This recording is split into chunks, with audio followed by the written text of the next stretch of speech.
you let me love you forever, forever. I wanna love you. Will you let me love you forever, forever and a day, day, day, day, day.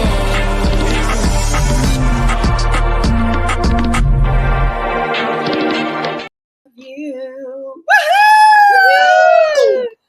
Happy Catching Sunday, up. Sunday. Yes, happy Sunday. Y'all, we're back. Linda, 90 Day the Melanated Way with my co-host. And I want to try to point the right way. That way. That way. That's Abby. That's Abby. That's Abby right there. And we're back with the original 90 Day Fiance, season 11, episode 5, Love is Not Enough. And we're catching up on all things 90 days. Hey, Rodella. Hey, girl. Hey, fam. Hey, fam. Listen, when I tell you, Abby, that Rodella conned me so much at the Long Beach Grand Prix, I will have to share that story. But Yes, you will. Let's just say food and flirting were involved, and Rodella caught it all on camera. Oh, Raydella. Put it on the TikTok. Put it on the YouTube. Put it everywhere. Yeah, let's not put it everywhere. Let's just say there are Hawkeyes everywhere. The boomers see everything. That being said, you guys, also, can we all say how beautiful Abby looks with her new look right here? Hello, highlights. Hello, boho braids. Hello, beautiful. Thank you. Yes. Rodella says, yes, we do. Yes, you do, Rodella. Yes, you do. Boomers. She didn't miss a beat. And when I saw her text, I was like, oh, Lord. And then there were pictures. I was like, oh, Lord. Were these American men? Were these American men? Is that too much information? It was a American man. Ooh. Just one specific one. All right. I'm intrigued. Everybody's intrigued. But yeah, I was intrigued too. Rodella said, I'm Nosely and I proudly own it. Yes, you are. You and your niece got me in a situationship. All right. Let's jump in. Love is Not Enough. What were your overall thoughts on episode 5? I, first of all, just love the OG 90 Day so much. And I feel like this cast is bringing us back to the real intent of the 90 Day series. So I love this episode. I mean, an overarching theme for me is the partners not preparing their home and their families for receiving their immigrant partner. That can be done better in almost every single one of these situations. But great entertainment. I love it because one of the things that I think that is like a stereotype is like how great America is and like land of the opportunity and everything looks like Beverly Hills 90210 and all this stuff. But then every city in America is not like that. So wherever they land, I find that part really fascinating because they do get a shock to their system. And because this is really paralleling the 90 Day from yesteryear, you're seeing a lot of those same like strange reactions. And that's kind of like my favorite part. Right. It seems like they don't do a very good job of having people go outside and look at their surroundings, like get on FaceTime, go outside in your neighborhood, look at your surroundings. And instead they're like, hey, this isn't California. This isn't New York. Yeah. I kind of love it though. Cause it's like, yeah, it smells like cow, poo-poo, dung, and all the things. But here you are. Welcome to America. Right. Well, trees and rain. Oh, but welcome to America. Right. I love everything about it. So let's start with Shekinah and Sarper. One of the things that I thought was interesting is that they're on their way to America. They're at the airport. And, you know, Shekinah was super worried about Sarper getting through immigration, but really she should have worried about herself because of all the surgeries she's had. She doesn't look like her passport anymore. And I thought of you immediately because with all like the new stringent regulations, especially when you're traveling in the US, you have to have like a Real smart ID. real ID, Mhm. passport, this, all the things. You're traveling abroad and you're an immigrant, you have to have your green card and all the things. So I thought it was interesting and I wanted to get your perspective on it, Abby, where let's say you have your passport. Your passport is like, I don't know about you all, but for Canada, you have a 10-year passport. So you may not look the same in 10 years, but when you add like surgeries and like cutting and Botox and all the things, how does immigration in the US deal with that? They're going to look for markers of identity. They take photos of you. You know, a lot of people think that if they opt out of the photo going through immigration, that the US has like not access of their data. No, they're accessing data points all throughout the time that you're going through CBP. Mm-hmm. But they'll do that first. And if they legitimately cannot find enough matching data points in your appearance, then they're going to start looking for other things to match who you are in your documents. So hopefully, you know, it sounded like she didn't have an issue this time, but she maybe has had issues previously. She needs to just make sure she keeps all of her documents updated with what she looks like. Okay, I mean, like, I changed my hair a decent amount, not as much as like, you know, the most fashionable person. And I've never had an issue going through immigration. So, you know, Yes. They're aware. The issue that I had this time that we won't go like too much into is I was worried because there is an executive order that is still active right now, specifically targeting immigration attorneys. And so this time going out of the country, I was a little bit worried that some of my speech against this administration might be an issue coming in. So I had already prepared a G28, which is notice to a representation.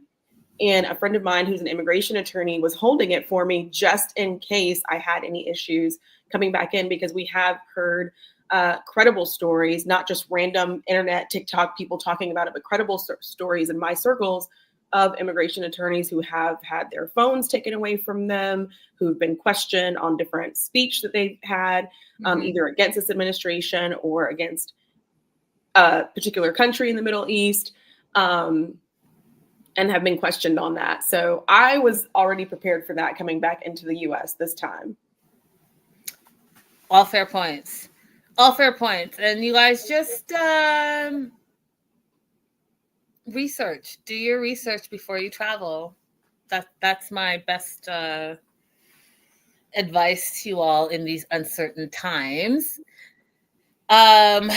So they're about to get a flight to the US and they're on this flight, long flight, obviously. I don't know if any of you guys have been on like 15 plus hour flights, but my advice is take the red eye because you'll sleep halfway through, you'll wake up, you'll get served some breakfast, you'll drink some drinks, you'll fall back asleep and watch a couple of movies and you'll be there. But when you're like up bright and early, it just makes the time change, especially when you're traveling forward and you're flying a whole day ahead.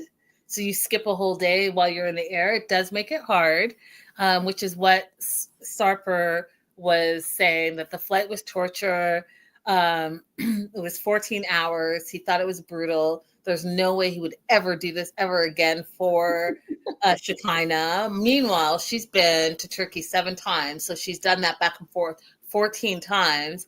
And he respects her for it. And I just thought it was funny because people who have not been on long flights like that, you don't realize that it's hard. It's a hard flight. It is. It's not just luxury. It's not, especially if you're not flying luxury. If you're just flying like a regular person, it's a little difficult. You don't have like the little sleep cabins, first class, all the things. You're just like a regular person. You got a person beside you and another person beside you and like 5 people down the middle row and another 3 people down that row. It's a lot going on. People are snoring, kids are screaming. Some people don't smell good. All of it. There's a lot happening, but at least on Turkish Airlines, they have a few regular sized bathrooms, so that helps And them. you get free wine, unlimited. There's Wi-Fi. How do you know this about the free wine, Linda? There's a story there, isn't it? Well, because all the trips, I'll have the free wine. I'll have the free wine because the wine will make me sleepy and then I'll fall asleep. I Mhm. definitely take like a red eye. I'll have like one extra glass more than my regular, pass out, whoop, whoop, whoop, sleep for like 8 hours, wake up. It's like morning, but it's not morning, but you're having breakfast. You have a little coffee, you watch a movie, boom, you're there. Yeah. So I thought it was really good that Sarper was recognizing Shekinah's sacrifice in this moment Yeah. that he had not appreciated before. Sarper's growing on me. Listen, I don't know. He's definitely grown on me. He had like a whole personality change. While she's getting all these nips and tucks, like his personality went through a whole nip and tuck. I'm not sure if it's just because he's more I don't know what it is. But the Sarper we met first season to this one, who's funny, he's got a sense of humor, who's a little bit more humble. It's definitely 360. Right. 180? I don't know. Yeah, 180. 360. So they land, they're in Los Angeles. I'm assuming LAX because it looked like LAX. She decides that she wants to do like public displays of affection. What I caught from this little moment was the makeup all over his shirt and how guys complain like when women have so much makeup on and then you hug them and it's like all over their shirt. That's what distracted me. So they were having a special moment, but I was stuck on his shoulder because like all her makeup was like down his shoulder. Yep. That's what distracted. That's all I could see. Despite he was like, I'm a virgin when it comes to public kissing. And she's like, well, that's the only thing you're a virgin to, which we know his whole history, which I thought was a funny moment. That was funny. Yeah. So then Shekinah's having some thoughts about 90 days being enough time to get married. He needs to meet her friends, her family, her daughter. One of the things, again, we see so often, especially if you've never been to Hollywood, that everything is not what you see on TV. It's not the movies. It's not Beverly Hills. It's not the Hollywood sign. It's real life, real people. And a lot of people have immigrated to Hollywood from different parts of all over. And not everyone is filthy rich. Not everyone is, living la vida loca. They're working 2-3 jobs, trying to chase their dreams, all the things. And I think Shekinah is not far from that. Although, like, she presents herself as hoity-toity, but she lives in a small apartment, and her apartment is her live workspace. So she doesn't even have, right now, as of this moment, episode 5, she doesn't have a studio that she goes to. She has her clients come to her house, which is literally like a studio. Right? And not a 1-bedroom, 1-bathroom, not a 2-bedroom, 2-bathroom. It's a studio apartment. Her bed's in the middle of the room, and she works out of that room as well. And I thought that was really important to share because, I think the saying is like keeping up with the Joneses. Like, yeah, she's getting all of this stuff done, and yeah, you might think she's like filthy rich, but really, she's just trying to make it happen. And I thought that was interesting, Abby. What were your thoughts on that? So I thought on the one hand, maybe she's being smart with her money because we know for a long time she was just living off of alimony. So maybe she's just being smart with her money by not having a big space and not renting a studio. On the other hand, I, again, don't think that she properly prepared her partner for what he was walking into, right? Because when she says it's my work live space, I think most of us would picture a desk in the corner, right? She has massive amounts of esthetician equipment all over the room. She should have said it's my workspace. It's my workspace because you don't cook there. She doesn't want smells in there, which makes sense to me. I understand that. So it's not really a space where you can live in. Yeah, I don't think it's that. I think that that's where she is in her life, and she's trying to build a business, and it takes money to build a business. And I think that she's just in the beginnings. Yeah. So, Because, and I say that because she goes to pick up her dogs, Teddy and Adonis, at her friend Janae's house, and Janae lives in a mansion. So Janae lives what everyone thinks Hollywood looks like: mansion, celebrity, all the things. She has all the trends. So ribeye and brisket are her house cows, which is, I mean, I guess it's a thing, but honestly, like, I don't think really. For what? But just go backwards just a little bit. So she kind of did irritate me a little bit at the airport because she said 90 days is not enough. It's not enough time he has to meet my family, my daughter, blah, blah, blah. People don't really conceptualize the 90 days of what it's supposed to be. The idea for 90 days is to plan your wedding. The idea for the 90 days is not to be dating each other and still getting to know each other. A lot of people think this is okay. This is a time for us to just be together in person to decide if we really like each other and want to get married. No, that's not what the purpose of it is. The purpose is this is the amount of time that they give you to plan your wedding. That is what USCIS designed this application for. Say hi, Taylor. It's just me, Linda, per usual.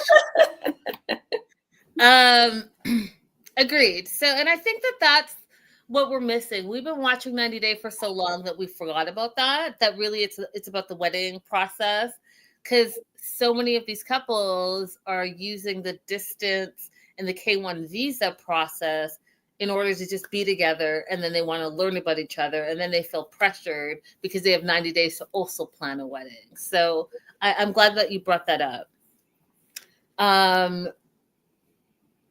So yeah, ribeye and brisket, the house cows. If you're watching the live chat,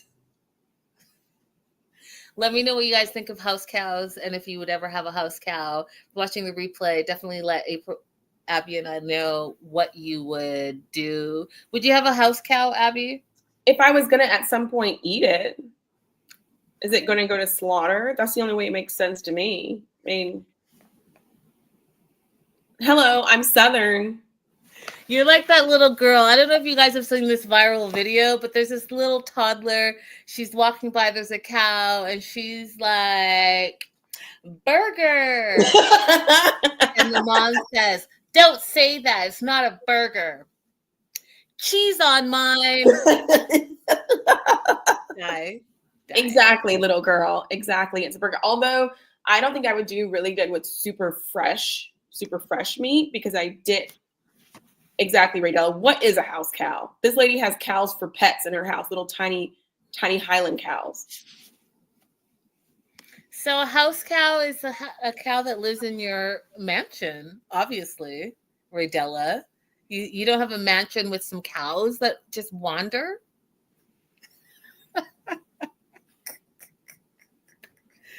I don't either. I would never, because cows also have a funky smell. So like that's a whole thing. And like they do. Because I'm Canadian, you guys, so I grew up with all this stuff, and like cow dung is like rough. So like, where's that all going? Who's taking care of that? I don't know. These are the same people who probably like kiss their dogs in the mouth, so they don't care. Hey, Tanya. Tanya's like, no house cow, a pet cow that lives outside. Oh my God, the smell. Yeah, I mean, you guys, cows are still cows. Like I'm trying to say to you, like, you think you could be trendy and TikTok worthy, but they're still cows. They're still cows. And unless maybe there's some purpose for it in LA that I don't know about. Like I know in Georgia, you can get a tax write-off by having goats in your backyard, but actually having goats in the backyard is really helpful because they eat whatever. It's helpful in a way, right? And it's also a tax write-off. A house cow, I don't know. Maybe there's something about it that we don't know because I'm so poor that part of the tax code does not apply to me. Yeah, it does apply to me, but that's not it. Like, this woman has too much money. She's probably in Bel Air somewhere. Saw a TikTok video, said, yes, that's cute. I want to have that. And now she has 2 house cows. Anyway, Sarper says, anything is possible in America. And I laughed because, again, just as an immigrant, that's what you're taught. You're taught, America is the land of the free, the opportunities and all of that stuff. But real life is real life, and some of the stuff is not real life. One of the things that I thought was interesting is that they get to Shekinah's apartment, and she lives in North Hollywood. They call it NoHo. And she lives right across this dance studio. And I won't say, but I definitely Googled that, and I know exactly where she lives. It's an arts district, you guys. It's for creatives. If you're like a dancer, a singer, any type of artist, like the NoHo district is definitely where you want to be. But it's also people that are up and coming, right? So it makes sense that she's in that area. But the fact that I was able to pinpoint exactly where she lived, I was like, oh my God, am I a stalker? You're not a stalker, but if that's how easy it is, then they need to be a little bit more, production should be more safe about where she is. True and true. But, Sarper also has like his comedy workout in North Hollywood that anyone could go to. So yeah, that's also true. Yeah. So she explains to him, he sees her apartment. He's a little upset that she didn't explain to him her living situation, because her apartment is way smaller than what he's used to. Plus, he's finding out that she didn't tell him a lot. She can't cook there. He has to leave the house if she has clients, all the things. I'd be a little shaken as well. I remember, leaving the country, going to another country. That alone is scary. And now you're being told, like, go and entertain yourself because you can't be here. Oh, by the way, when you wake up and the comforts of the things that you're used to, cooking and all of this stuff, you can't do that here. You're going to have to go and figure it out for yourself. And that's going to be what, every single day? Till when? Abby, till when? It doesn't make any sense. She didn't even give him a schedule where it was like, okay, all these days are the days that I take clients. So those are the times when you'll have to be out of the house. And I'm going to show you places where you can go and spend time. I'm going to show you how to use public transportation. It was nothing, which is like, you can't be here when I have clients. That's very overwhelming for me. That would be overwhelming for me. Same. So that's them. We're going to move on to Stevie and Maddie. They're en route to meet her family, specifically her dad. They have 88 days to wed. She keeps asking him if he's nervous while she's driving there. And my note just says she's really set him up for failure because she didn't tell her dad anything about him. She already knows her dad is a racist and has preconceived notions about Iranians, Persians. And I just thought that was terrible. As well as I thought it was interesting that she had her GPS on to go to her dad's house. Like, I am not super great with directions, but I'll tell you this, I know how to get to any family member's house with my eyes closed. That one's weird. I was like, is she just trying to do that for knowing the fastest way or knowing if there's like an accident on the road or something? Because that was weird. And yeah, but Abby, shouldn't she know that? Shouldn't she know that as well? Like I said, with your family members, you should know all the routes to your family member's house, especially like your parent. Yeah, but you know how sometimes if you're using Waze, it'll tell you like if there's an accident coming up or if you should. I was like, if that's what she's doing, then that makes sense because I will use that here in DC even if I know where I'm going because it'll tell me like, police on the left shoulder, stuff like that. But if it's just regular GPS that she was using, that was weird. And it doesn't look like he's set up in an Airbnb or something where it's like they're faking his house. Yeah, let me know what you guys think. I just thought it was weird. It wasn't Waze for sure. It was like regular GPS, and you recognize that voice. And I was just like, that's really weird. Like, I thought it was weird. Anyways, she's nervous. He's nervous to meet the dad, and dad's like, good. He should be nervous. And I was like, oh, okay, so we're going to do this intimidation thing. Right. Mr. South, Mississippi. I have a lot of things I want to say about her dad, but I'm just going to try to be on my best behavior. So Perry. Don't leave me out in the cold by being on your best behavior. Let's just go in on the dad. All right. So Perry, the dad, I think he's stereotypical American from the South. Mississippi racist stereotype, not very educated. I personally don't even understand half the words that are coming out of his mouth. And I'm not the only one, because they have subtitles for when he speaks. And I think that it's ignorant of him. And I am assuming, and I'm going to assume all the way, because I know for a fact that less than it's 12 or 10% of American population has actually traveled outside of America, and even less have traveled outside of their immediate community. So that being said, I just find it interesting that he has all of these opinions about who Maddie is as a person, because he's watched his favorite news channel that speaks directly to him and his opinions and what he sees, and then regurgitates all the things that he hears without researching for himself. Especially if your daughter is going to marry an immigrant, maybe take a few moments and figure out and find out for yourself what that country is about, rather than spouting off all of these stereotypes that you've heard on your favorite news show. It makes you look ignorant. It makes American look ignorant. And the fact that you can't put a whole sentence together, and the fact that y'all know me, that we're looking at red cups and paper plates and plastic forks and a friggin' pit with do better and be better. So that's my friend Noah in the comments. I was curious about Dad's reaction too. And this is what Dad's reaction was to me. Him and Maddie are, him and what he assumes Maddie is, not what Maddie really is, are the same. He assumes that Maddie is a person who wants to control women. Dad is a person who wants to control women. What they're arguing about, what Dad is arguing about right now, is not whether or not Maddie is going to be suppressive towards his daughter. He's arguing which one of them gets to be suppressive towards her, because he wants to control her as well. He's like, wait a minute. Are you going to come in here and try? Because think about this. They're sitting there having this conversation. She's there. And at no point is anyone asking her, what do you want? What do you think? How do you feel? At no point in any of these conversations that Dad has had with his daughter has he investigated, how did you meet? How did you? So to me, it's like Dad is trying to pretend like he's so concerned about his daughter's freedom.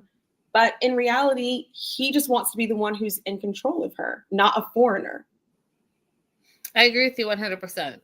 And when Maddie walked up and said there are murder weapons all around him, it just like the movies, and the movies don't end well for people that look like me, I literally did the slow clap. I did the slow clap, you guys, because any single movie that the black person dies first. If you haven't seen Get Out, go ahead and watch it. All that was this in reverse. So we have Perry the dad, we have Anthony the brother, which King Bigger Red Williams made a hilarious comment about. That is hilarious. Hills have eyes. And Wendy the girlfriend, which I gotta tell you, y'all, Wendy rubbed me the wrong way just looking at her face. Just looking at her face, because you know what? You know that Perry's bad, but I'm gonna say it. Sometimes, y'all, the woman is way worse than the man. Way, way worse. Yeah. On top of it all, I think part of my other issue is, you guys know how I feel about cats. They have this black cat, and then we hear this whole thing about Maddie, and that's our black cat, and the saying that's behind that. And I laugh because I know you guys come for me, but at least I'm honest and open. I will never own a cat because I just don't know their purpose, and I think they're terrible. And I'm not the only person that thinks they're terrible. There's that. Mm-hmm.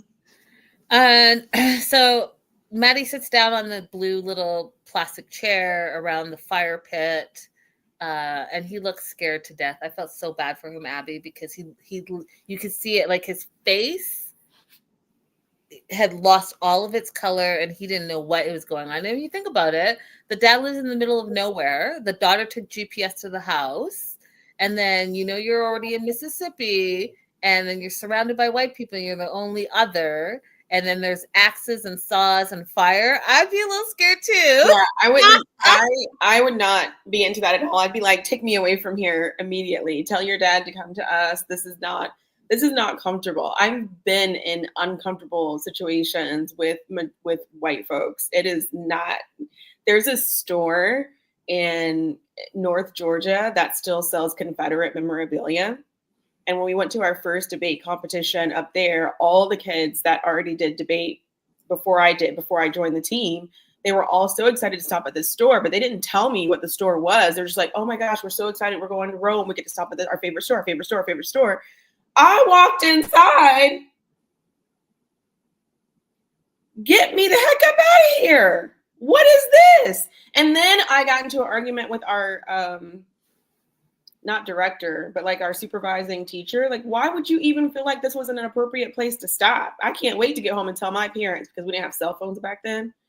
Like, I cannot wait to get home and tell my parents that you thought on a school-related trip that it was okay to come to this store. Wild. That's wild and scary.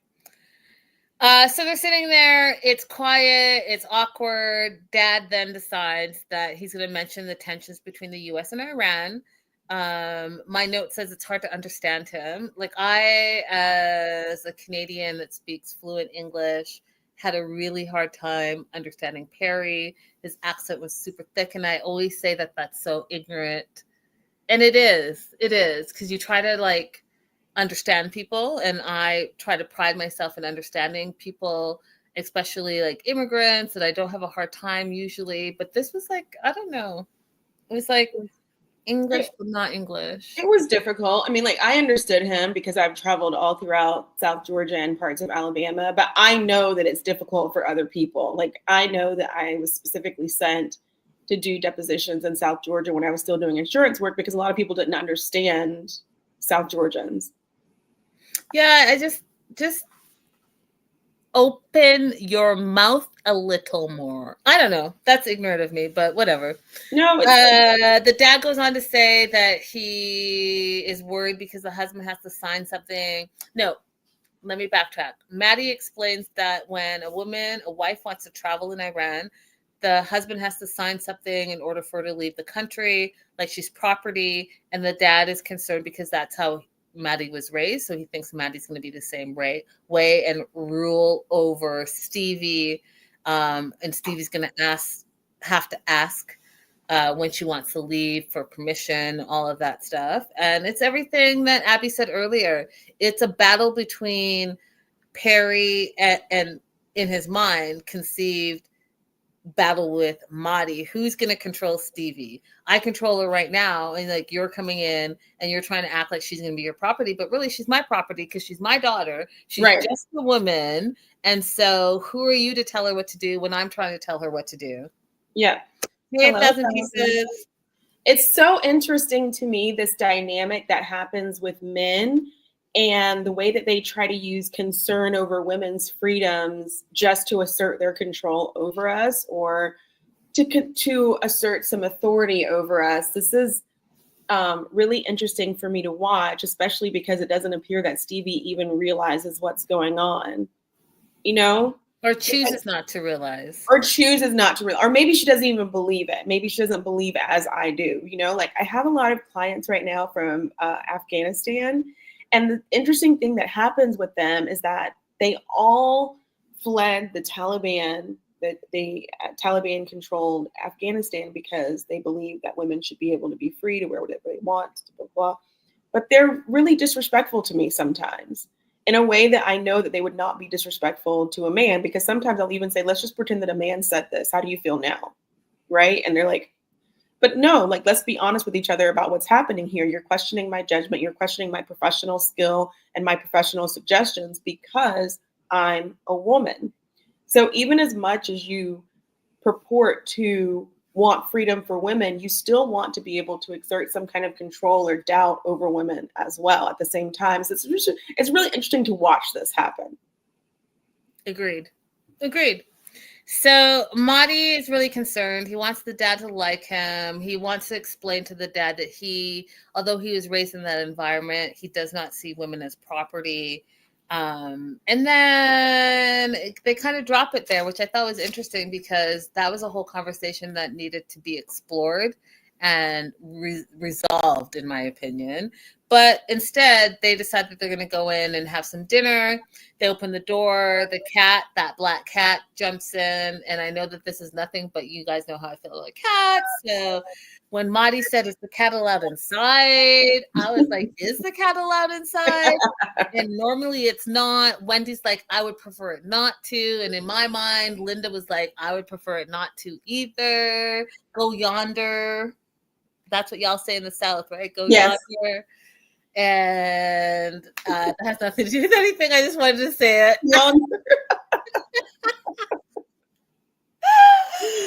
That being said, listen, y'all, I love myself a good soul food. I love mac and cheese. Give me like a turkey leg any day. All the things. I love it. I love it. Yum, yum, yum. Cornbread. Haven't had it in a while because, I'm trying to be summer ready. But what I will say is they must have ordered this food in, and they must have not ordered from like a proper soul food place in Mississippi, because what I saw on my TV was nasty. Yeah. They had mac and cheese in, the tinfoil container. Mac and cheese, I only saw it from afar, so it could have been okay. No, it looks soupy. The turkey looked dry. And then they had this pork thing that all my note says was yuck. The paper plates bothered me. The red cups bothered me. All fried food, all grease, all plastic, no vegetables, no salad, no nothing. Soda, pop. What else do you guys call it? Anyways, the Coke, Pepsi. You guys, what? That was dinner? That was the first dinner to impress the foreigner? I'm sorry, but this was who chose this? That was really awful. And how would they not realize they shouldn't get pork? Right. So you know all the things about Iran, but you don't know about that they don't eat pork? Yeah, that's like one of the simplest, easiest things to not mistake. Honestly, I felt like he was taking a chance to eat any of the food, because at the point that they didn't remember not to get pork, you can't be sure if the other food wasn't seasoned with pork. And he didn't ask. He didn't ask. Yeah, exactly. They have amazing soul food all throughout different parts of the South. They had a chance to get something really, really good.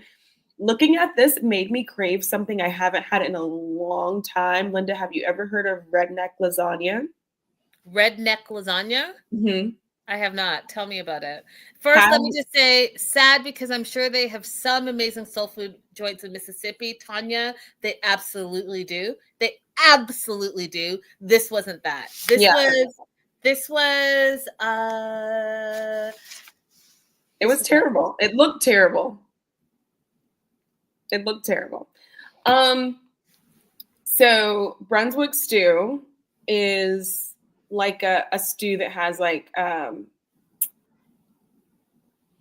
tender meat, a meat that's been seasoned and cooked for like 24 hours, like a nice soft piece of beef, and that like a lot of vegetables and stuff in it. So you take that Brunswick stew and you mix it with macaroni cheese.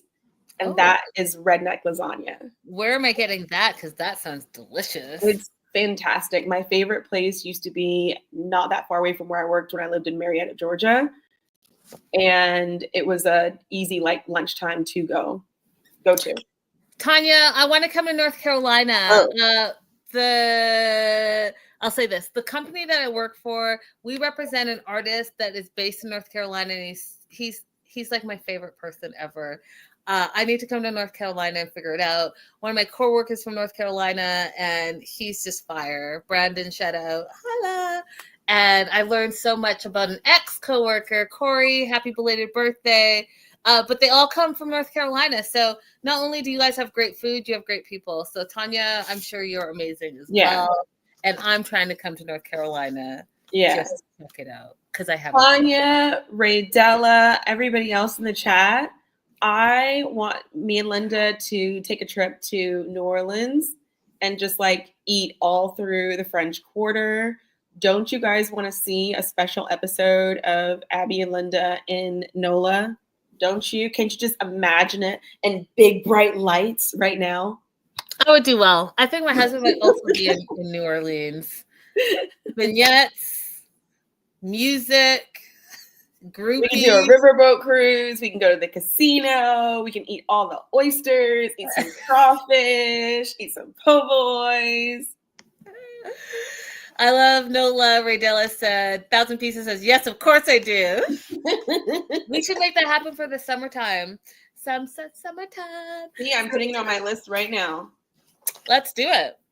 NOLA. Y'all, it's as you probably don't know because I'm so private, but I'm gonna be in Phoenix next week, and so that may affect our schedule. It may not, I don't know yet. But kicking off the American Memorial Day weekend, my birthday is following few days. So travel is on the agenda this year. I'm down for a food tour. Yes, Tanya, yes. Yes, let's do all the foods. Back to 90 days because we do get sidetracked sometimes. The food. That's what I was stuck on, the food. Perry says that, he didn't know about Maddie until a few days ago, and he can't understand why they're rushing and it's 90 days. Why can't they wait longer? And then I'm going to give it to you, Abby, to explain again for people like Perry who do not really understand the K-1 visa process. If you can please explain it. Right. So the purpose of coming in on a K-1 visa as opposed to coming in on a regular kind of visa is that you get the benefit of being able to apply directly for residency if you get married in the 90 days. So if I wanted to marry someone who is an immigrant who came to the United States on a visa, I can't apply directly for residency for them. We first have to submit an application for our marriage to be considered a bona fide marriage, which can take a year, So if you come in on a K visa, they give you an advantage, they give you a benefit. But in order to use that benefit, you have to get married within the 90 days. If you don't do that, you lose that benefit. Now, you don't have to leave the United States if you get married on the 91st day or the 100th day or the 180th day, but you lose that benefit of being able to apply directly for residency. At that point, you would have to go backwards and apply for the I-130, which is verification of a bona fide marriage. So if you want the benefit that you paid for when you come in on a K visa, you must get married within the 90 days. Her father is not aware of this because she just told him the other day that she even petitioned for Maddie. So instead of him asking, can you explain to me the K visa process? He's just like, I don't understand why you guys can't wait. I wish people would just ask questions more. Just ask more questions instead of saying, why can't people just come the right way? Why don't you just ask? What is there available for immigrants to obtain residency? What are the barriers to people obtaining residency? Just ask more questions. Okay, I'm done. Well, I'm not. How much does a K-1 visa cost? You know what? Let me check the filing fee right now because it just changed. And while you're checking that, the other thing that I had a question about is that you said, so if I had my fiance come over and we missed the 90-day deadline, he could still stay, but we can't take advantage of the K-1 visa process, even if it was the 91st day. Correct. So that person would then be out of proper status, and they would have to apply for the I-130, which is a petition for alien relative, instead of being able to directly apply for residency. And how much time does that add to the whole process? It is going to add about 1.5 years to the entire process. Oof. Yeah. Okay. So the filing fee for the fiance visa is $675 US dollars. So that's the price that you pay when you submit the application. And then before you go to the interview in your home country, you have to pay separate filing fees There are two separate ones. One is $180. One is $120. So those are the current fees to do the fiance visa if you're doing it on your own. If you're looking at like $1,000 if you're doing it on your own. Right. If you're hiring an attorney, the attorney might charge anywhere from $2,500 to, let's say, $7,000. Anything over $7,000, I think you're getting into ridiculous. And do you have to go through like biometrics and all of that? Yes, you have to get a medical report done. You have to get clearances from your police department that you don't have any criminal records. You have to attend the interview, be able to answer questions regarding the relationship, show evidence that that person has visited you, that you've met in person, and that it's not for the purpose of immigration, that it's for the purpose of quote unquote love, that you are seeking this visa. Hey, Ambry. Hey, girl. Hey. So piggybacking off of what Abby's saying, Perry says the same thing to Madi. How do we know you just didn't want to come to America? Do you love each other? Anthony, the brother, asks. And Madi says, yes, I love her forever. I haven't loved anyone as much as her. And then after that disgusting meal they had, they decide that they're going to go back outside and do s'mores with the dad and the girlfriend. And s'mores are delicious, you guys. But like, I don't know. I wouldn't want my immigrant spouse to have that as their first experience. That's just me. Yeah, s'mores is not the best dessert we have to offer, but look, they showed us with the food that they don't really have the best taste. So is that the excuse behind it, Abby? I'm not offering an excuse. I'm just saying these people just don't have good taste in food. Facts. I mean, those are facts. And I feel bad for Madi because this is his first experience, and I just don't think they're giving him the best first experience. I don't think so. Imagine the food that he's coming from. You've had Iranian food. Yum. It's delicious. Yum. So he's coming from a place. Hey, Busola. He's coming from a place that has amazing fresh food and lots of vegetables to this. Yeah, I just, Tanya, you and I are on the same page. Like, I just don't know what that smorgasbord, hodgepodge nonsense of let's just throw all this stuff together and call it a meal was. Like,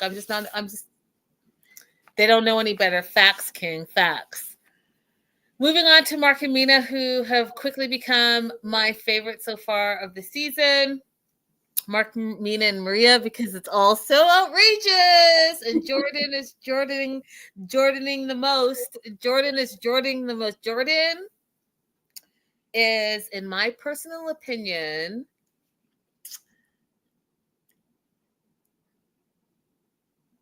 she's a mean girl. I was going to say something totally different, but I caught myself. She's a mean girl. And I will say this. She is the reason why America is in the position that it's in right now, period. Full stop. So you know that Jordan caught me off guard when we realized that she had a Black husband. Oh, we're going to talk about Gabe shortly. I tried to see things from Jordan's point of view. I said, listen to what she's saying and what her concerns are, and just really try to understand that she's a daughter concerned about her dad. And then I was doing it. I was doing really well. And then she completely lost me with, what if I want to have kids in the next year or two? There's more to that than that. So I'm glad that you're trying to take her point of view, but I will say this. Jordan is the daughter, and I think that she's forgotten her place in this whole situation. Mark is her father, not her bestie. Mark is her father, who is older and her senior. She has no business to be in his relationship. Now, can she have concerns and cares and look out for her father? Yes. But should her opinion matter to Mina? Absolutely not. And for all y'all who are on like Reddits and all over the internet talking trash about Mina, Mark is a full-grown man. He clearly has a preference on who he likes to date now that his kids are grown and he's trying to be his best self. So that has nothing to do with Mina. Mina made an adult decision that this is the exact type of relationship that she wants to be in, and that's okay for her to be in that type of relationship because Mark made his decision. He knew what he was bringing to the table, and he knew what she was bringing to the table. Now, if we're going to talk about Jordan with her black boyfriend on the show, but now husband, who is talking shit about Mina, the black woman, who should not have a kid, didn't want this for her dad, thinks that there should be no other siblings. That's not about anything but, hey, this is my money. I'm not sharing with these black children and the black wife, because if you don't think that that's what it's about, Abby, then all of y'all are completely confused. Because had she still been with the mom, her white mom, these would not have been concerns. And they're not concerns, even though the mom is divorced from Mark. So let's not be stupid. Let's not be simpletons right now. I know she is telling all of us, the whole world, exactly who she is. She doesn't care that her husband's black because, he's light-skinned black. He's probably like half black, half white. So he's one of the good ones. So it doesn't matter. Mina's a full black woman. Even though the daughter, Maria, looks like her husband, she's only concerned about Mina being a gold digger. Don't get me started because I haven't even gone through this. And I think that Jordan is toxic. I think Jordan has a big mouth. And I understand the concerns that Mina has, because if I was in a relationship with a man who had children, my issues with my relationship, and this doesn't only pertain to children, you guys. It pertains to your friends. It pertains to your mama, your daddy, all the things. If you're having issues in your relationship, if you don't want those issues to escalate, or if they're not like, like DV or like really important things, don't bring your family into bullshit.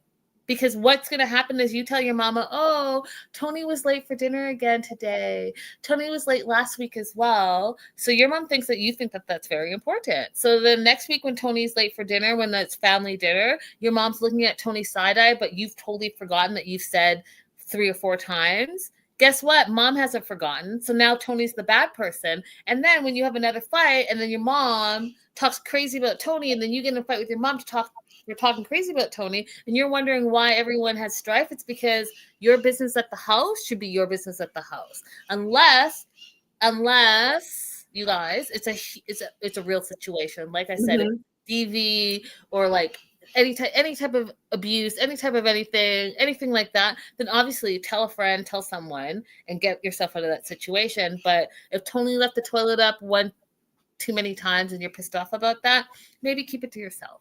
Right. So I agree with you. If anybody does not agree with Linda and you need further proof that Jordan simply does not want this black woman in her life, consider this. She, on the one hand, is saying, I'm afraid you're just here for a green card. And when she's shown something different, which is, I want a family with your father, I want to have another child with him, she also doesn't want that. So she doesn't want him to be in a fake relationship, and she doesn't want him to be in a real relationship. She doesn't want either one of those. Why wouldn't she want her father to have either one of those things with Mina? There's not that many answers. I mean, y'all made me go off, so I'm just not going to even say anything. Hey, Stevie. Why does Jordan feel so empowered in this relationship? Facts. She sees her shares dwindling to 10%. Facts. So money.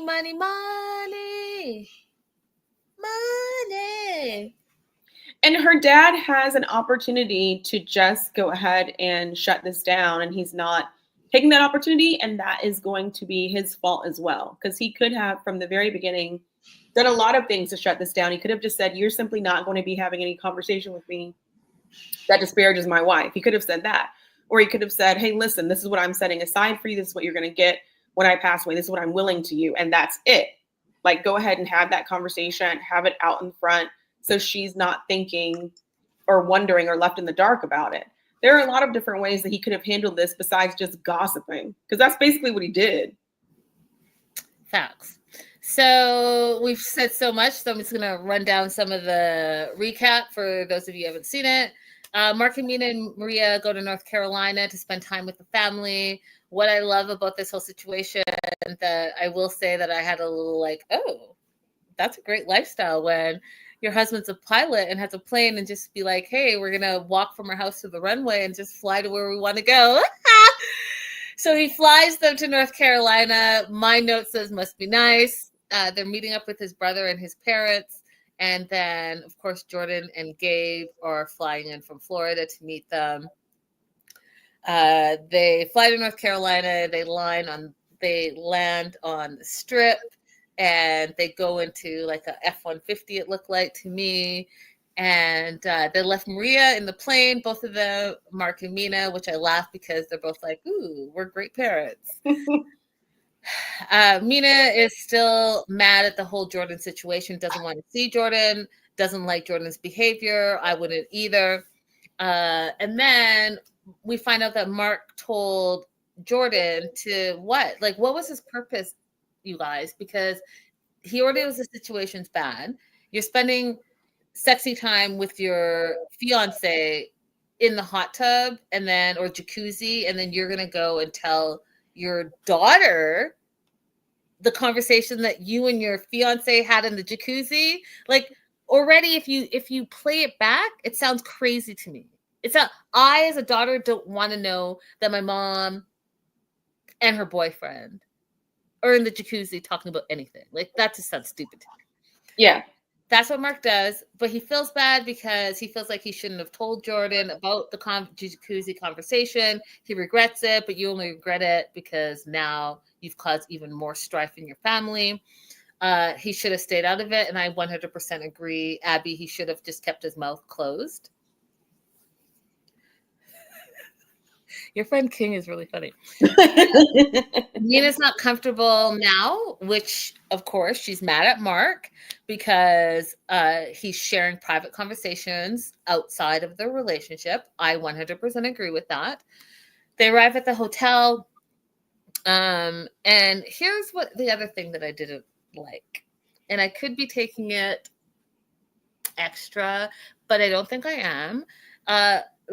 Lately, I've noticed a recent uptake in hate against Black women from all across the board. All across the board, from emboldened racists to Black men who specifically do not date Black women for saying there's this, there's that, there's this. So when Mark said Amina can be fiery, I am hoping that he didn't mean anything by it, but given the uptake of recent stereotypes, I was a little concerned about that, because fiery in any other race can be like, oh, she's the lady that defecated on someone else's car in road rage. Oh, no one's saying that she's fiery. No one's saying that she's problematic. Or the woman that takes offense to the baby singing in the restaurant, she doesn't like the song. Or the man that shot the 3 teenagers who had their rap music up too loud at the gas station, so he killed them. Like, I could go on. No one's saying those people are fiery. And we haven't seen Mina be fiery. I don't recall seeing any episodes from her. She has reacted appropriately in every situation, in my opinion. That's it. So you guys just be careful about the stereotypes, because we don't appreciate it. That being said, the other thing that I think is interesting and very American is, if you have not traveled, and specifically I'm speaking of Parisians, because as a Canadian, je parle français, right? But if you think that I speak French, Parisians don't think I speak French. They think my French is ghetto. They're just hoity-toity. And that's something that I love about them, because you know what? Paris is like wild. That being said, this whole thing that Mina was 3 hours late to the baptism, and that's her big thing. That is the way. If you are That did not surprise me at all. If you are not having croissant and chocolate and coffee, what are you doing? You are not the first person to show up at your event. I promise you that. I promise you that. That is not the Parisian way. It's Okay? not. It's not, like, that's just not just Parisians. That's a lot of foreign countries, period. I think America is the only country that gets so uptight about time.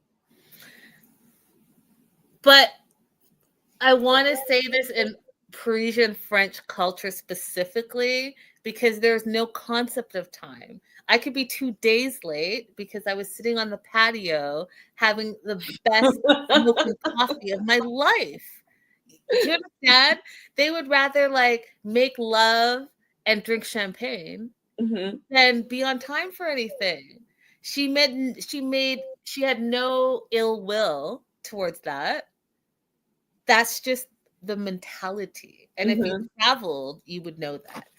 Anyways, they meet up with Jordan and Gabe, and it's awkward. Jordan talks about how she was not expecting to have another sibling. It's making the dynamics of the family different. And you notice how she doesn't really engage with Maria? At all. Maria had that cute little, what's it called? Beach ball. And she was giving it to her and they just totally ignored her. It was very Jordan says, I feel like this is your new family and the dynamics are different now and we're not a part of it. Jordan thinks it's Mina's fault. And I don't want to have to go to, Sex 101, but it takes 2 to make a baby. 2 things at least, at the very least. And then Mark's like, I don't have to ask permission to have another child. I thought that was the strongest thing that Mark has said thus far. And then Jordan said, well, I didn't want this for our family. I didn't want this. And truth is, you and I, Jordan says, meaning her and Mina, are not friends. And she's still mad about Paris. And she expected, and here it is. Here was the statement that was just so familiar to me. And I'll be on my best behavior. But she said she expected to feel loved and wanted and included. And I guess I'll just say, what have you done thus far to make Mina and Maria, your sister, feel loved, wanted, and included? Because from what I've seen so far, you've not interacted with Maria at all. And all the things that you're saying about Mina have not been great. So you're saying you want these things, but are you giving those things? You're not. Imagine your parent being separated from their child in a long distance relationship, and then they finally are able to live with that child. And when you see them all together for the first time, you're not so excited for your parent. Like, I was like, how is she not like, isn't this so cool that you guys are finally together? Are you having the time of your life, that you have your daughter with you? I know everybody's not really into kids, but if I had a little sibling, I would be all into, I want you to know me, play with me. I want you to think of me as your friend too. But even if you're not into kids, who doesn't like an adorable kid? Who doesn't take a ball or a telephone when a baby is handing it to you? I'm just saying, like, you got to be cold and made of stone to not be like, oh, hey, cutie, even if it's for 30 seconds and you're pretending. It's wild to me. Anyways. Also, just like side note, if you're really worried about your inheritance, being nice to your new siblings is going to get you a whole lot further than trying to ostracize or be mean to them, because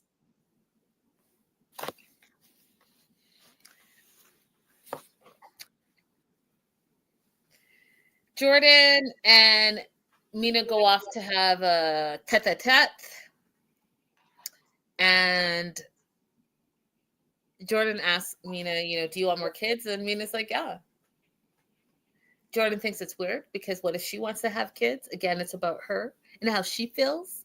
And so that's making her feel uncomfortable. And I was like, see, this is why you're kind of terrible, Jordan. You're kind of terrible because, narcissists always make it about themselves. And this is not about you. And so what if you want to have kids?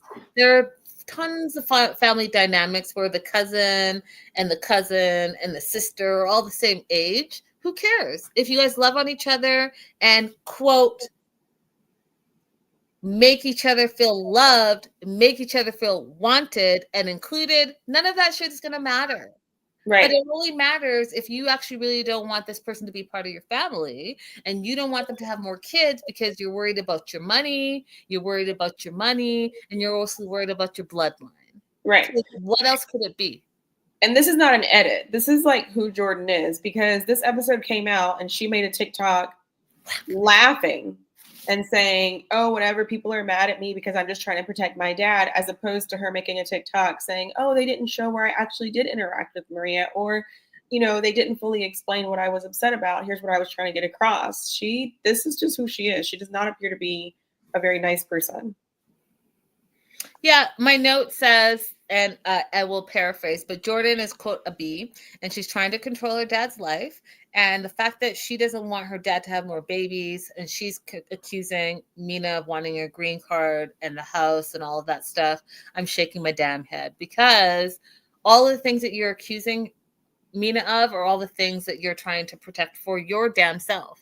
Selfish. Period. Right. Also, there's this weird thing completely apart from Mina and Mark. But, okay, if someone comes to the United States as an immigrant, they're being sponsored by their spouse who is wealthy, people automatically be like, you're a gold digger. But if you come to the U.S. with a sponsor or with a spouse who doesn't have any money, then you're an idiot. So, what do you really want women to do? It's kind of like the same way I feel about people who complain about people who are on food stamps, who receive food assistance. You complain if they buy a bunch of organic food, like, well, you're buying organic food and I can't afford organic food. But you also complain if they buy junk food. You just got to admit, you just don't like people. That part. Mina calls Jordan a snake and disinvites her to her wedding, and they leave it at that. I disagree. So Francis says, sorry, but I disagree. Mark requires a prenup. Actually, any that has assets before marrying someone else, even common law, requires a prenup. Mina is bringing no assets into the marriage but liabilities. And Francis, did you say something about a prenup that I'll go. Okay, you go first. Oh, no. Did you say something about a prenup that I completely missed? Francesca says, sorry, but I disagree. Mark requires a prenup. Actually, and I'm thinking she says any person that has assets before marrying someone else, even common law requires a prenup. Mina is bringing no assets into the marriage, but liabilities. And then Francesca, I will say this. How do you know that Mina has no assets? You're assuming she has no assets because she's marrying into someone who's clearly displaying their assets. But the fact that you are assuming she doesn't have assets because she has not displayed them tells me a lot. The second thing, as far as common law, and Abby, you're the attorney, but common law relationships do not require prenups unless you decide that you want to enter into a prenuptial agreement, because common law relationships don't necessarily have paperwork that follows it, because you're just assuming after a certain amount of time living together and sharing assets that you are common law. Am I wrong, Abby? There's no situation that requires a prenup. If you're saying like somebody is legally required to obtain a prenup, that is incorrect. A prenup is always voluntary. It must be voluntary on both parts. If there's any coercion on either part, then the contract can be voided in the future. So no, there's no situation, marriage, legal marriage, common law marriage, there's no situation that requires a prenuptial agreement. If you're saying that he should get a prenup, then yeah, you can have your opinion about whether he should get a prenup or not. That's it. So, Francesca, we're going to agree to disagree. We're also going to move on to Matt, Amani, and Annie. Abby, your thoughts? This is a mess. I thought that we were going to be able to see like an interesting polyamorous couple that brings a third into the relationship and explore all those dynamics. But they haven't. Amini and her husband, whose name I just blank on, Matt, they haven't really fleshed out what they want their relationship to be to Annie. Because there shouldn't be at this point conversations about what the rules and the do's and don'ts are. That should already have been established. I agree with you 100%. I'm confused by this, y'all. I'm confused by this because we are on the same TLC network with Seeking Sister Wives and Sister Wives. So we, as a community, a TLC community, have learned, and I'll speak for myself specifically, more than enough about polyamorous, polyamory, threesomes, thruples. There's a bunch of stuff. I used to host a show, and one of those cast members was my co-host on the show, and he taught me stuff. Obviously, I forgot a lot of it, but I could go back and say that the people that are actually really in these polyamorous relationships have taken the time to not only explore what that means to each other and to make sure that both of them are comfortable in the lifestyle before they bring in a third person. And the biggest obstacle I've seen since being introduced to them from the shows and from hosting a show with one of them and interviewing all of them is that the hardest part is finding someone that's a perfect fit for your situation, for your coupledom. And that's the hardest part. What I find interesting about Matt and Amani, it's like, do they even know what polyamorous means and what it means for them specifically? Because it sounds to me like, here's what it's looking like to me. It's looking like, hey, we're two hot people. We want to be on a TV show. What's going to make us stand out? Let's say we're the first throuple on 90 Day Fiance and call it a day. But you have no parameters. You don't even know what you're looking for. And now you're on 90 days, meaning you have 90 days to get married. But you all should be on before the 90 days because you haven't figured shit out yet. Right. They want a weird polyamory that I'm not, that I haven't been exposed to, because my understanding is each couple is distinct. So Amini can have her own relationship with Annie. Annie can have her own relationship with Mark, and Mark has his own relationship with Amini, right? But it seems like what Amini wants is for them all three to do things together all the time, as opposed to each person being able to have their discrete relationships with the other people. Tanya says Amani is the third wheel and she's already jealous. I agree with that. And I agree with what you said, Abby. I've never seen the dynamic where all three of you guys are in a relationship together. It's the man or the woman who's in a relationship with each individual person. And then the sister wives or the brother husbands have a relationship as in like friendship.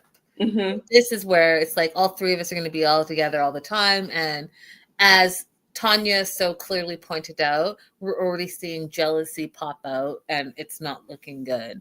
So they opened the segment with this chocolate crepe thing in Mexico. Did you remember that, Abby? Mm-hmm. What is that? I don't remember what they called it. They didn't call it anything. That's why I took a note. If y'all know what I'm talking about and you know what it's called, please let me know, because it was like the crepe and they put some stuff in and they rolled it and they chocolate sauce. Oh my God, it looked delicious. Not that I'm trying to have that right now because I'm trying to be summer ready. Tanya has a question for you, Abby. Doesn't a divorce take longer than 90 days? Yeah, that's why they're in Mexico. Everyone else that we're following right now is coming in the U.S. or coming to the U.S. Aaliyah's on the way. But they are in Mexico because they haven't started the process and they haven't decided, I don't think, that they've let us know yet who exactly is going to be the one to petition for Annie. So they'll have to get divorced and then one of them will have to file a petition for her. And I have doubts about whether or not that will get approved, but that's another conversation for a different day. So my note says Matt is living his best life, and it's for all the reasons that April said, because normally in polyamorous relationships, it is the guy, one here, one there, but he's in a situation where he's got both of them. It's every, teenage boy's wet dream, which I just think is hilarious.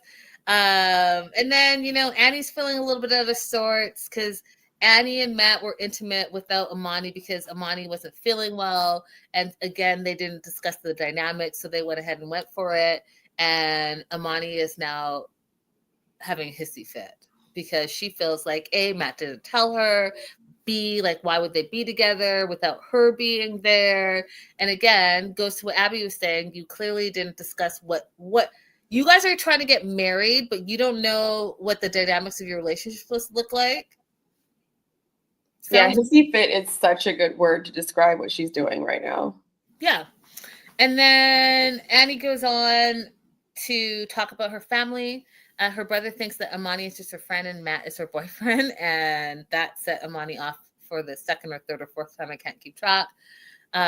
Doesn't know that there were threesome because he doesn't understand it. And that made sense. She was being very honest and open and completely transparent. And if you guys know anything about Mexico, very Catholic, very religious. I have a question about that, though. Go ahead. Two questions, really. The first question being, we know that her family didn't support her when she got pregnant when she was younger, and that's what led to her moving away and starting to work as a stripper, right? Mm-hmm. So first question is, how important is the family who didn't support you? I think that family is really, whether they supported you or not, I think that family in Hispanic community is very, very important, whether they supported you or not. We saw that with Kenny and Armando and him just loving his family so much, even though they didn't support him in his journey and him coming out, any of those things, he still had them first and foremost. I know a lot of specifically Mexican people in California, and it's the same thing. Family is family is family is family. And I think that that's the thing with Annie and her family as well, even though her brother doesn't fully understand her. And that's why she's not being completely open and honest with what she's doing in this relationship. I do also think that she doesn't even know really what she's doing. And that's why she doesn't want to introduce any strife into her family. So, yeah. And question two, is she also telling us that they don't know she's a stripper? Oh, they definitely don't know she's a stripper. She's been stripping for 10 plus years? They definitely don't know that. I'm surprised she could keep that a secret for so long. Yeah, Francesca has been going on and on about the prenup for a while. I don't know if you want to address any of that. No, I'm done. I said what I had to say. We can agree to disagree. A prenup, honestly, Francesca, again, I'm not a lawyer, but I will tell you this from experience and people that I know. A prenup is not the end all and be all, and there are ways around a prenup. And so you can say, hey, I gotta have this prenup and it said this and this and this, but you get a high, powerful, amazing, great attorney and that prenup means nothing. So at the end of the day, you would hope that people marry for the right reasons, and specifically when it comes to like sickness and health issues and all of that stuff, that they'll be there for their partner. But money or no money, there are a ton of people, poor people who are not there for people that they find out are sick. So that has nothing to do with the money, and it has nothing to do with Mina specifically. And I would encourage you as well to be talking about prenups just as hard for the other couples in this situation, not just Mark and Mina, because Mark has money and is older. Again, you're assuming that Mina doesn't have her own money. I don't know if you've traveled to Paris before, but Paris is very expensive. It's very expensive. Cool city, though. Back to Matt and Amani. You guys, Hey, Joslo. I try not to go off, but sometimes you guys just make me. So Amani is still mad, and she's like, you haven't told your family that we're a throuple, and we're already considering like divorcing and having this wedding, and you're still hiding me. And Annie's like, well, really, it's not that serious. I just haven't explained it. And then this is where you see that this is more about, I heard this term before, and I'm trying to remember what it was. Toxic, I don't know, it's like your toxic history when you have like something toxic in growing up, and then you bring it into your adulthood. Okay. That's what I think Amani's dealing with, because she doesn't want to be hidden anymore. She said she's done that her whole life. And she doesn't want to be in that situation anymore. And that's why she's having issues. And this is why I encourage you guys to seek real therapy. Figure out what it is that you're dealing with, that you're not bringing that emotional baggage into your relationships. And, you know, no one's perfect. We all have our things. But if you can recognize that that's what that is, instead of projecting it on someone else. So, for example, I think that Amani's projecting this being hidden on Annie, even if Annie that's not what she's really trying to do. But because you have that trauma that's sitting in you, that is how you're seeing it. That's how you're viewing it. And so it's always important to just like pay attention to those things. The other thing that Abby that I want to talk about is that, you know, they're all outside. They're about to get into the jacuzzi hot tub themselves. Did you know those? Do you notice those stickers on Annie's stomach? No, I didn't. Oh, anyone? You guys? Hey, Jocelyn. Hey, go. Hey. If anyone noticed those little circular stickers on Annie's stomach, I was curious to know what those were. If anyone knows, let me know in the live chat or the replay. Again, Amani's still mad. And says, you know, as long as her and Matt are okay, then she's okay. And that was really telling to me because, again, you're about to get a whole divorce and let your husband marry someone else. You're already feeling like the third wheel. So what are you going to feel like after you get divorced? Exactly. So I think that my advice to Amani would be that you need to date within your queer closet range, like in the range of people from being completely in the closet to being completely open, like in that whatever range. She needs to date someone who is in the same place where she is on that range. Because I don't think it's right to date somebody who is more closeted and then get mad at them because they're closeted. Right. And that's kind of what is happening with Ani. She's not out to her family yet. So she's going to have to come out to her family as bisexual and or lesbian because of this relationship. Right. And that's a lot to ask from somebody who hasn't done that yet. We saw this, remember, with Carlos, the Colombian guy, and that relationship where one person has been open their entire lives and out, and the other person is newly on that journey. It just doesn't work. Agreed. We're going to move on because we got two more couples to get through. Aaliyah and Sean. Aaliyah got approved to go to the U.S. And one of the things that I thought was great is that she said that she had an amazing experience with her immigration out there. And they asked her specifically, you know, what would you like to be called? Because as you know, when she met Sean, she was Douglas and she started to transition to Aaliyah. And I just thought that was amazing. I wasn't concerned about that. I know that she was concerned about it going into the interview. I was like, I don't think it's going to be a big deal. But I did, and I'll tell you why. So I had to renew my license, and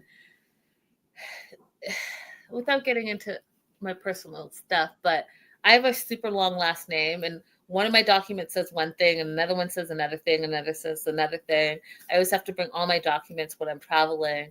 And then I went to get my license renewed, and this once, because it only takes one. So the one specific person was like, oh, I'm going to have to make this document look like this document. It's not going to look like this document, but because these two documents are American documents, these two documents have to be the same. And so knowing that, I just thought it would be a valid concern, Abby, that she was worried that her paperwork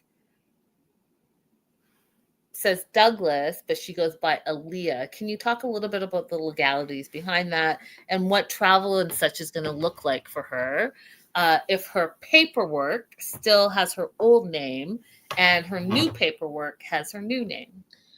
So most likely the visa was issued in the name Douglas, because unless there are some legal documents that have the name change on it, they're not going to just do a name change for you. So if That's what I'm saying. Yeah. So when she said that they asked her what she'd like to be called, that was just like that was just for purposes of the interview. Gotcha. Right. That was just for purposes of the interview. What would you like to be called? But they cannot unilaterally issue you a travel document that has a name on it that doesn't match the name of the documents that you turned in at the time that you filed the application. But they can call you something different. So for the purpose of travel, Aaliyah is going to be showing documents that say the name Douglas and arriving into the United States as Douglas, unless a name change happens in Brazil, which at this point wouldn't be smart to do, because then you can't travel on the documents that have already been issued to you. That's right. Okay, So that makes more sense to me. Once Aaliyah arrives here, the choice will be that you could do a name change through the marriage process. If you do a name change through marriage, you don't have to do anything extra. You're allowed to change your name when you get married. But if she wants to do a name change otherwise outside of the marriage, then that could be done in the courts, but not in certain states right now. Certain states have frozen name change and gender marker changes, but some states will still allow it. But as far as like, if you live in a family where you get called a name and you have a name on your documents that isn't your actual birth name, which does happen in a lot of countries and cultures, the immigration office just asks you to list all of the aliases that you've ever used. So they'll put your legal name down on your documents, understanding you've never been called this name in your life. And then you just have to write down all of your aliases. This is really common with my clients from Nigeria, really common with my clients from Jamaica. They have what they call a home name that usually has nothing to do with their legal name at all whatsoever.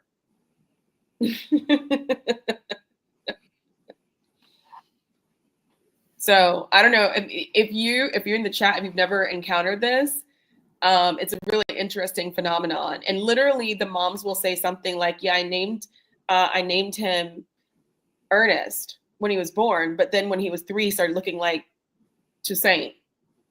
So we started calling him Toussaint.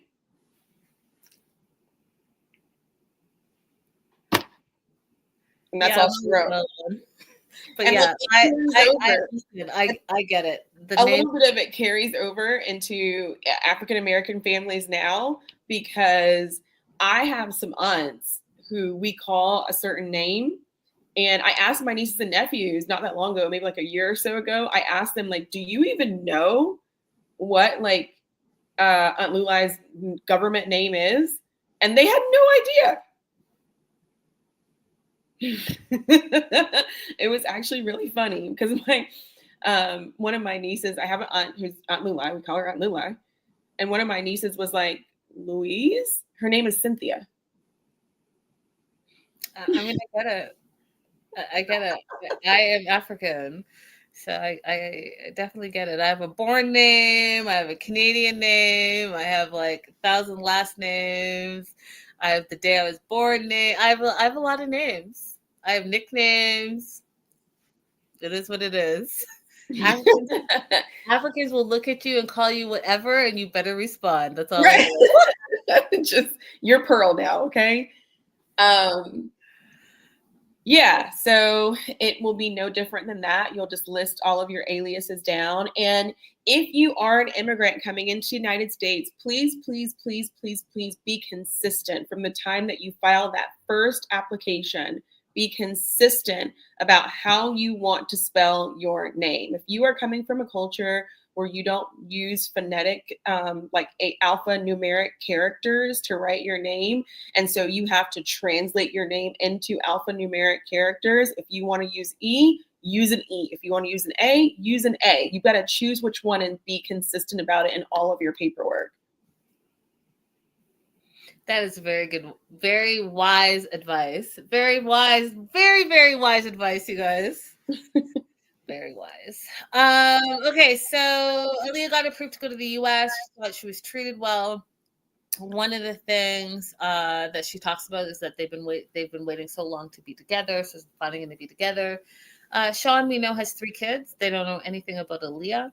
They actually don't know anything about their father, to be honest, because like this whole, they didn't even know about Douglas, and now they're going to have to know about Aaliyah. I mean, that has nothing to do with Aaliyah. It has everything to do with Sean.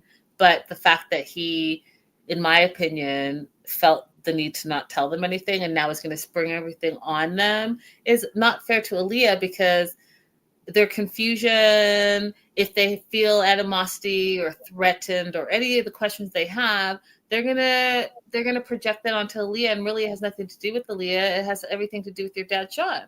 Sean should have said who he is and what he's about before he brings in another person into the situation, as far as I'm concerned.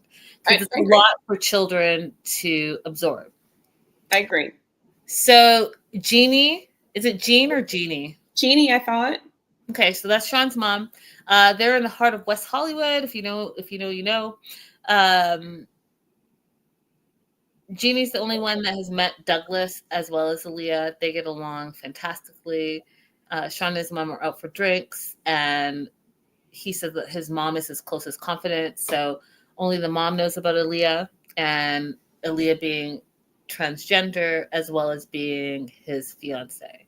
And again, one of the things that is consistent, in my opinion, in this season are these people setting up their significant others for failure. Mm-hmm. What are you talking about? Your mom's so no friends, your children, your ex-wife, all these people who you interact with daily on a regular basis, you're just going to throw Aaliyah into the fire. And not only is it going to be difficult because you were in a heterosexual relationship for X amount of years, you have 3 children, and then you're saying that you're gay, and then now you're in a transgender relationship.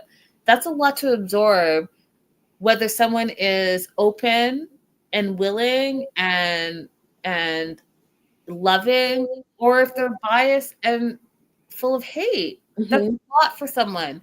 Even me and Abby had to teach me a lot of stuff because I was not exposed to it. So I had questions, and thank God she was generous and open enough to explain some things to me. But can you imagine, there's a lot of people that don't know because you're not subjected to it every single day. No, let alone it coming into your family. How are you setting up Aaliyah for success? Abby, how? What are your thoughts? He's not. And I wonder if his children care about him. Like, what kind of parent was he that his children are asking, why are you constantly in Brazil? Like, what's going on down there? It makes me wonder, how do you have such a close relationship with your mom, but your kids are not regularly asking questions about your travels or asking to go with you or anything? You know, I getting the vibe, could be very wrong, that perhaps he was not the best father that he could be because they don't seem to be displaying any interest in his life. That's interesting. I wonder if we're going to meet his children on this show. If we don't meet them, I would venture to say it's because they don't care about him. Fair. His mom goes on to say, like, what are you going to do? A meet and greet with the kids? You know, that just sounds terrible. And the mom is trying to tell him something, but I don't think he's actually receiving it. And he's like, well, you know, she's younger. She's from a different country. I was dating men. Now I'm dating transgender, and Douglas versus Aaliyah. And I said, yeah, all of those things.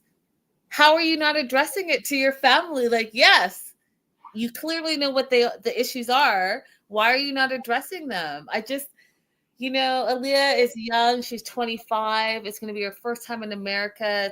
She's already like brand new to being Aaliyah. She's getting to know who she is as a person. I just want her to be set up for success. And this sounds terrible. Right. And be safe. For those of you who are also concerned about Aaliyah being safe, we saw her on live um, with Nikki Exotica. Mm-hmm. And so I was like, okay, at least she has a friend who is going to be able to help support and guide her a little bit. So that made me feel better. Yeah. Jocelyn says, we met his kids. What episodes are you on? Well, like we said, we're only on episode 5, Jocelyn, so we're catching up, but it's good to know that we meet his kids. And I'm excited to see their take on this whole situation. So thank you for that. And to end on that note, his mom's worried about how his children are going to react, and I have that same worry. His mom said something that I really appreciated, which was, I think that we're not asking the right question. I think we need to be asked, how does Aaliyah feel? How is Aaliyah going to feel coming into the situation that you have not prepared anyone for? I love that. Yeah. I love that his mom wasn't one of those, Aaliyah's trying to get a green card, and was instead concerned for Aaliyah's feelings and how Aaliyah will be treated. Yep, agreed. We go to Brazil, and it's Aaliyah and her mom, and they're having this brigadeiro dessert that, again, I also want to try. And you know what I just loved about this is that I'm not a mom yet, but what I see consistently more so than not is how moms just accept their children for who they are. And I just think it's a beautiful thing. So you can imagine, again, like the deep religious roots being in Brazilian. And the mom is just like, that's my daughter. And I'm worried about you going to America. I'm worried that Sean hasn't told his family about you. And, you know, is he ashamed of you? Because I'm not ashamed of you. And I'm praying for God to protect you. And, you know, I'm scared that Sean is keeping you a secret, and all of those things, like all the genuine mom concerns for their child was just, it was so beautiful, because you hear so many, oh my God, I'm tearing my own self up. You hear so many people that are having issues about, like, I don't know, is it the same thing, Abby, if I say people are like who are coming out versus like people who are deciding that they're going to transition? Is that the same? Yeah, it's coming out. It's coming out. Yeah.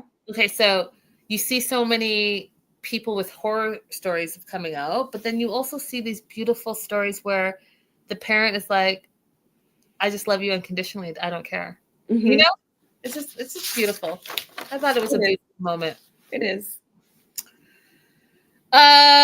Jessica and Juan, the last and certainly not least, because I just find their whole relationship a mess. I think Juan is a very young 31, y'all, like young, even though he's been traveling and cruising. And I think that Jessica is very middle America. And they're very, what are your thoughts, Abby, of them? I don't like them together. It's a weird little thing. It's a weird, like, it's a weird, what is he supposed to do in this house with you? It's a weird, like, trophyism. I don't know. Like, the way that she was leaning on him at the bar, I just got this weird vibe of ownership. Exactly. Yes. Yeah, I said it. It was very ownership. It was, you know how you've met people, I'm sure, especially out in LA, who date outside of their race or culture just to be different. Mm-hmm. That's the vibe that I get. Could be very wrong, Jessica. I could be very wrong. I could be reading the situation very wrong, but that is the feeling that I get from this whole situation. Yeah, I don't think you're wrong. So, and the other thing that, like, this whole situation, you guys, I just find it very, I don't know, it's too much for me. But Megan wants to know what happened on the cruise. She, as the friend, whether she's the best friend or not, I just don't think it's your position. It is not your business, girl. To go directly and say, did you sleep with that girl? And then he literally is honest and said, like, I did. I'm human. I made a mistake. I felt lonely. And then Megan starts crying. What is she crying for? What? That's what. Why are you crying? And why is she only mad at Juan? Why are you crying? Why are you crying? That's not your man. That's not even your business. Why are you crying? Have I ever cried over my friend? No, you're not. No, I haven't. No, because it's not a normal reaction.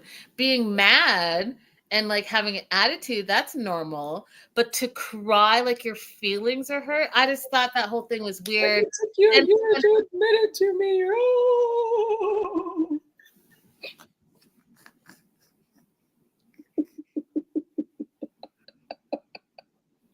Oh.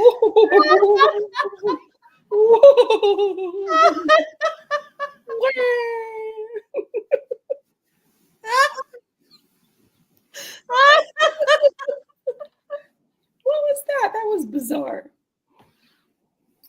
This was worse than what I told you guys about last week when I sent my ex-husband to the store to get me some potato chips. And I specifically asked for when I asked for sour cream or salt and vinegar, whichever one I asked for, he brought what I asked for. And then I was mad because he didn't bring me barbecue chips. This is the same silliness, the same silly cry. Why would you bring me barbecue chips when I specifically didn't ask for those? This is ridiculous. This friend is ridiculous. She was only there the last season. The only reason why she was there was to babysit. That was your only job. Nobody asked you for anything else. And I just sort of, why are you crying and Jessica's not crying? And to find out that Jessica already knew about this and she worked through it, why are you still crying about this? Yeah. Like, I'm just very confused. I don't get it. Jessica's happy she's here at the bar with her little Colombian trophy. Facts. So Awan admitted that he cheated, but then we found out that, and she forgave him. And it was a year and a half ago. So they've clearly moved on. They have a kid, the whole thing. So again, I'm not sure why Megan was crying. But they were both feeling distance in the relationship. And then we found out that she was having feelings for her ex and hanging out with her ex. And she so-called didn't cross the line. But, I mean, what does that look like? At her home, without her kids there. We've seen her home. It's not a lot of space for hanging out. All that.